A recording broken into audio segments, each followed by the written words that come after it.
নমস্কার বন্ধুরা, তোমরা সবাই কেমন আছো? আশা করি সবাই ভালো আছো। আমার চ্যানেলে তোমাদের সবাইকে স্বাগত জানাই। আজকে আমার লাঞ্চের থালিতে কি কি মেনু আছে তারই ভিডিও তোমাদের সাথে শেয়ার করব।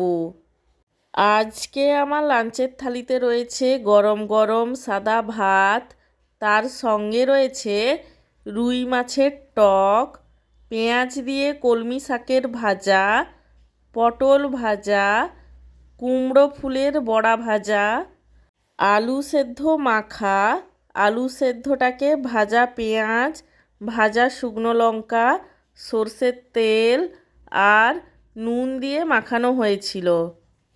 আলু মাখার পরে রয়েছে ঢ্যাঁড়স আলুর তরকারি, যেটা সর্ষে বাটা দিয়ে বানানো হয়েছিল।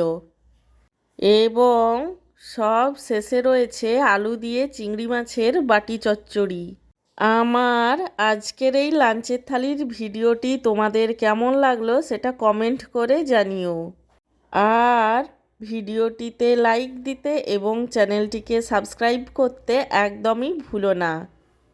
সব শেষে তোমাদের সবাইকে জানাই আমার তরফ থেকে অসংখ্য ধন্যবাদ ভিডিওটি দেখার জন্য।